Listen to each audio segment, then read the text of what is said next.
A depressão tem cura? Quando você está com algum problema de cabeça, que especialista você procura?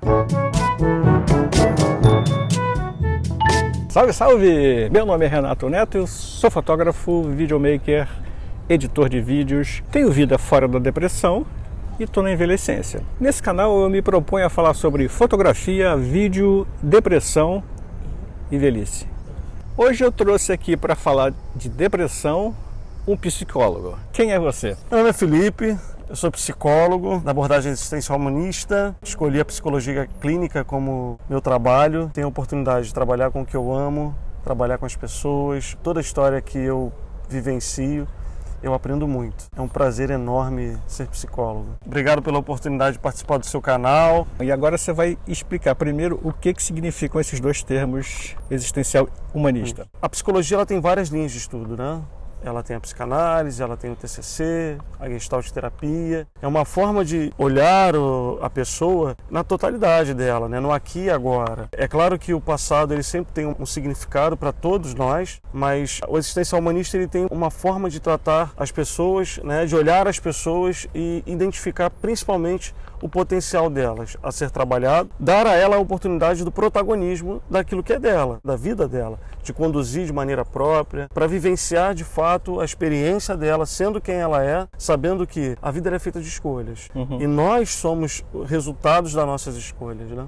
Desde muito cedo eu sabia o que eu queria fazer. A psicologia sempre foi para mim uma opção, mas não foi um caminho tão fácil. Então precisei buscar alguns caminhos para que eu pudesse chegar até a psicologia. Então eu fiz RH, trabalhei muitos anos na área e aproveitei, né, essa experiência que eu tive para me especializar e fazer a psicologia. Dentro da faculdade de psicologia eu me descobri trabalhando na área clínica. Foi algo que eu tive o contato, me apaixonei pela abordagem, me apaixonei pela prática e aí não teve jeito. Saí da área de RH e entrei na área que eu de fato queria. E desde muito cedo, porque eu sempre tive interesse de entender que forma era essa, por que as pessoas estavam sozinhas, por que estavam nas ruas, e isso sempre me chamou muito a atenção. E aí, conforme o crescimento, a maturidade, eu fui entendendo que, na verdade, era a psicologia que era o caminho, né? O humano está sempre presente. Pessoas sempre presentes na minha experiência, no que de fato eu quero fazer.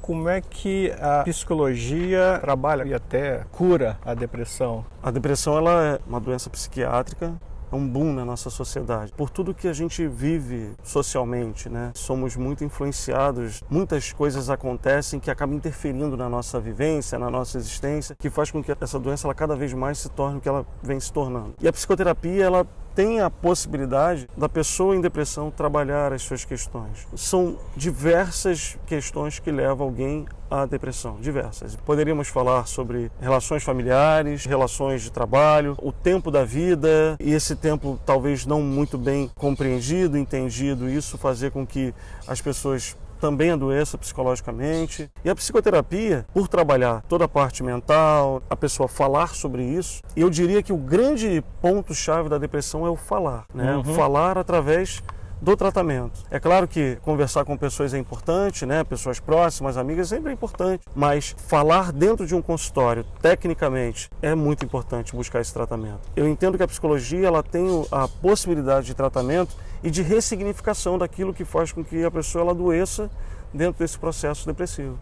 Como que a pessoa depressiva chega ou se faz chegar até um psiquiatra, até um psicólogo, fora os amigos que podem ajudar em alguma coisa, mas não é uma ajuda médica? É complexo talvez essa chegada, porque muitas pessoas elas sentem todas as sensações que a depressão ela dá, mas falar sobre isso muitas vezes não é muito bem definido para essa pessoa que sofre. Por um momento ela acha que dá conta sozinha, por outro momento ela acha que dá conta através de outras práticas. Eu vou tratar isso saindo, curtindo, enfim.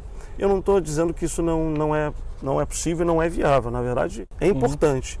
Mas tratar essas questões é importante buscar um psicólogo. É quando a pessoa, na verdade, ela entende que não dá conta mais dessas dores, dessas feridas, e elas entendem que esses caminhos que elas estão fazendo não dão um resultado. E a pessoa depressiva, ela não vai dar o resultado mesmo nesses caminhos alternativos. O que vai dar um resultado, e aí é um resultado que cada um, dentro do processo terapêutico, ele responde de maneira diferente, é a psicoterapia.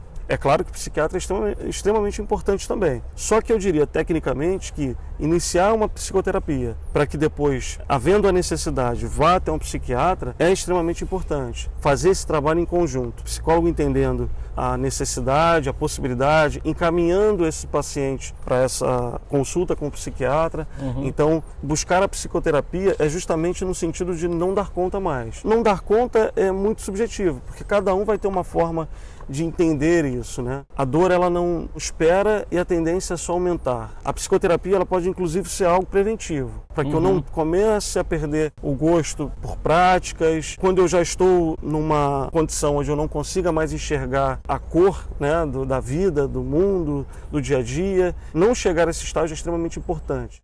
Se a pessoa tem um amigo conhecido que ela acha que está esquisito, acha que pode ser uma possível depressão ou uma tristeza mais profunda, o que a gente deve fazer? É muito importante a gente tomar cuidado com o autodiagnóstico. A forma como eu estou vivendo já não é da forma como eu vivi em algum momento. Está pesado, estou enxergando as coisas de uma maneira muito pessimista, eu sinto muita dor, o momento atual me traz muito medo, estou num processo de evitação de experiências, de relacionamentos. Prefiro ficar sozinho do que estar com pessoas, estar com família. Quando eu faço essa escolha, eu não estou bem sozinho, mas também não estou bem no lugar com as pessoas. Tive um trauma, alguma coisa aconteceu na minha vida e esse processo ele ainda está ali comigo. Eu olho para as relações, para as situações, para as conquistas e para mim não faz mais sentido. Tenho medo de ficar sozinho, do que eu possa fazer por estar sozinho, não me enxergo mais no contexto, não me vejo, não me reconheço, acho que estou sozinho o tempo todo, quando na verdade estou em companhia de mim mesmo. São pontos que, se a gente for observar, são mudanças que trazem para a gente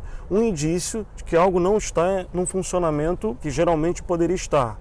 É claro, é possível estarmos sozinhos? Sim. Estarmos em companhia de si mesmo? Sim, desde que isso não seja um problema e que eu procure justificar isso como solidão. Eu estou sozinho, eu não tenho ninguém, mas ao mesmo tempo eu tenho e não quero estar. Essa oscilação pode mostrar pra gente um indício, mas as histórias mal absorvidas, elas de certa forma colocam o indivíduo numa posição de vulnerabilidade, de refém.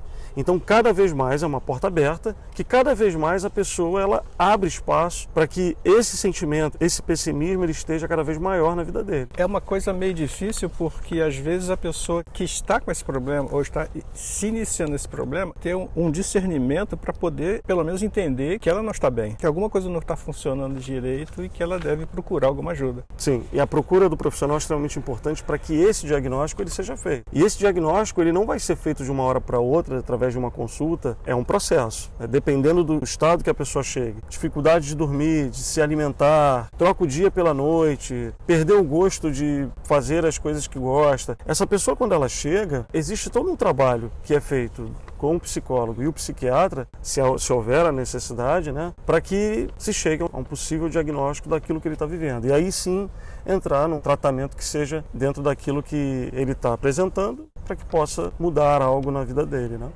A pandemia aumentou bastante a situação para os depressivos, né? E muita gente, eu acho que ficou depressiva. Como é que funcionou pandemia, depressão? A pandemia, ela trouxe para a gente diversas sensações, né? E aí para todos nós. Eu acho que o medo foi um ponto muito importante para nós profissionais da saúde, nós olharmos o quanto o medo ele traz uma série de outras sensações, percepções, dificuldades, enfim. E coloca, na verdade, naquele papel que eu havia dito como a questão da vulnerabilidade. As pessoas ficaram com muito medo, né? E era medo não só por si, mas pela outra pessoa. E um medo onde um não podia procurar o outro no sentido de se resguardar, né? Então a gente tinha a questão de algumas pessoas ficarem sozinhas durante muito tempo. A questão do afastamento, desse cuidado que as pessoas tinham que ter, né, por uma série de questões, de normas de segurança, fez com que outros problemas também acontecessem. E a saúde mental ela foi muito afetada. Então as pessoas elas procuraram muito a terapia, né, continuam procurando, sofrendo os reflexos. Nós tivemos um aumento drástico em relação à depressão e outras patologias também. Tivemos um aumento no consumo de medicação controlada.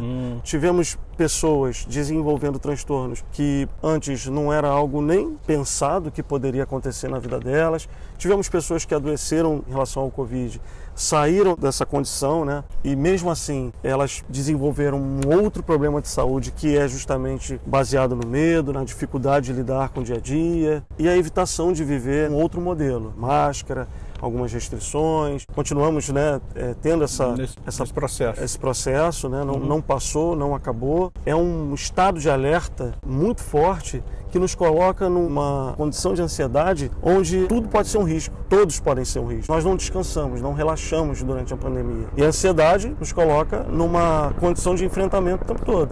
Quando que eu devo saber que eu tenho que ir a um psicólogo, a um psiquiatra? Geralmente as pessoas procuram o psicólogo e o psiquiatra quando tem um problema. Mas a terapia, né, a psicoterapia, ela pode ser inclusive preventiva. Eu não preciso deixar um problema chegar, se instalar, para que eu busque ajuda profissional. Então eu posso tratar de forma preventiva a forma como eu enxergo a vida, a maneira como eu conduzo algumas relações, a maneira como eu me relaciono com as pessoas, né? A maneira como eu vivencio algumas experiências. Nós temos uma série de gatilhos. E como esses gatilhos eles são acionados, e quando acionados, a forma como eles vão trazer para nós os reflexos desse gatilho, cada um vai reagir de uma maneira.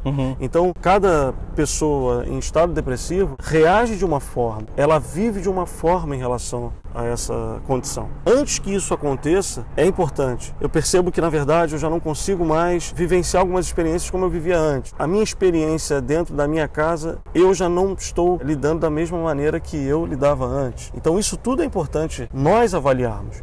Existem algumas questões que eu não consigo chegar. O que existe em mim, o que existe dentro desse contexto, se é que existe algo dentro desse contexto em relação à pessoa, mas o que existe que eu não estou conseguindo atingir? Às vezes é uma forma rígida de enxergar e vivenciar as experiências, a experiência profissional. Mas a rigidez, ela se apresenta e às vezes a gente enxerga a ponta do iceberg, mas não tratamos tudo aquilo que está por trás. E é possível fazer esse tratamento. E dentro da psicoterapia existe essa possibilidade. E muitas pessoas, assim como eu achava antigamente, psicólogo, psiquiatra, hoje eu vejo que é um negócio muito bom. O que pode ser mudado na cabeça de uma pessoa a começar um tratamento? Eu costumo dizer que a relação psicólogo e a pessoa que está buscando, né, é uma relação muito interessante. Porque são duas pessoas que nunca se viram, de repente elas se encontram e ali elas vão falar sobre tudo que está acontecendo com ela, seja através das expectativas, enfim, tudo que está impedindo. Ela vai dividir experiências, as mais íntimas, coisas que talvez elas nunca falaram para ninguém. Sim. É uma experiência fantástica. Nós podemos até indicar, nós podemos até direcionar, mas esse start é de cada um. É importante ficarmos atentos aos nossos amigos, aos nossos conhecidos e dizer para eles, se for, claro, né, dada a oportunidade de que talvez aquele momento, aquela condição, ela deva ser tratada no consultório, é possível. Porém, esse start, ele é muito importante que cada um tenha. Porque quando a gente procura terapia por alguém, significa que a gente ainda não está pronto. Mas quando nós procuramos por nós, nos abrimos a viver, porque é um processo extremamente doloroso. Dentro da terapia é tocado as feridas mais profundas, que muitas pessoas às vezes nem percebem que elas estão ali e que de certa forma influenciam a vida delas. Esse start, quando ele é acionado por si mesmo, a pessoa naturalmente se abre para o novo, mesmo desconhecendo, mesmo ignorando, não percebendo que haja algo com ela, mas ela se abre a viver essa experiência. E se alguém procura por uma outra pessoa, quando a pessoa vai por isso, ela não aguenta, ela não dá conta do processo. Então, no momento que ela vai, fica até uma parte, depois ela vai embora. O que você tem a falar para pessoas que tenham alguma necessidade de tratamento ou não? Chegar no consultório de um psiquiatra, de um psicólogo? E a psicoterapia ela é importante para todas as pessoas, porque a gente está falando de um processo de autoconhecimento. E o processo de autoconhecimento nos coloca numa possibilidade de vivermos a nossa experiência, né, a nossa existência de uma forma cada vez mais em contato com a gente mesmo. E isso não quer dizer que nós somos a fonte da vivência, enfim. A vida ela é vivida, ela existe através de nós. A forma como você se posiciona, a forma como você interage com o meio, em relação a mim também, todas as pessoas que conhecemos, né? Fazemos as conexões, desfazemos, refazemos, construímos outras. Essa forma que nós temos de ser no mundo é a forma que, de fato, traduz a nossa existência. Na verdade, ela é um reflexo da nossa existência. Fazer terapia é reforçar cada vez mais essa condição do autoconhecimento, de saber quem nós somos, principalmente frente a relações, frente a algumas condições que nos são impostas, o que a sociedade está vivendo. Tudo isso é uma forma de nos colocarmos de uma forma onde cada vez mais nós possamos ser quem nós somos. As pessoas elas adoecem muitas vezes por uma condição de vida onde elas buscam modelos, elas buscam referências referências fora das referências delas mesmas. De certa forma, elas se perdem. Elas acabam sendo aquilo que alguém espera que elas sejam. Então, o processo de autoconhecimento, o processo de terapia, leva a pessoa a ser protagonista da sua própria história. Não tem como alguém ser protagonista daquilo que é nosso, como a gente também não vai ser protagonista daquilo que o outro é. O processo de autoconhecimento, muito mais do que tratar as patologias, tratar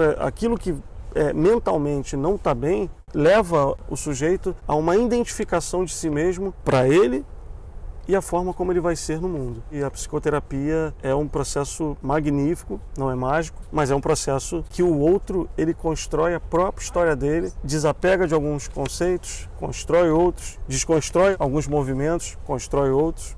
Psicoterapia ou terapia, qual é a diferença? A psicoterapia, ela trabalha estado mental, saúde mental. A terapia é um termo mais abrangente. Algumas outras formas de tratar o indivíduo nós chamamos de terapia. Ela acaba trazendo outras práticas para tratar a pessoa. Reiki, acupuntura, a terapia ela tem esse viés de tratamento. Enfim, o que você gostaria de falar para quem está vendo este humilde vídeo? Obrigado mais uma vez pela oportunidade, desenvolver um trabalho junto com você. Um orgulho enorme de falar de psicologia, né, para as pessoas que estão te seguindo. Dizer um pouquinho, né, do que é a psicologia clínica, de como esse trabalho é feito, da seriedade que é, de como esse trabalho ele precisa e é pautado na ética e do como a gente segue essa profissão, esse trabalho de uma forma muito responsável e principalmente o trabalho do psicólogo ele não é expor, não é criticar, não é rotular, é ajudar, é acolher quem chega. A mania de falar, não, mas a situação é muito boba para procurar psicólogo. Nada é bobo. Tudo é importante. Tudo é interessante tratar. E isso pode ser só a ponta do iceberg. Tudo faz muito sentido para nós psicólogos. Lidar com as pessoas, para mim, é um motivo de muita satisfação, uma autorrealização todos os dias. Acho que é isso. Tchim, tchim. Tchim, tchim.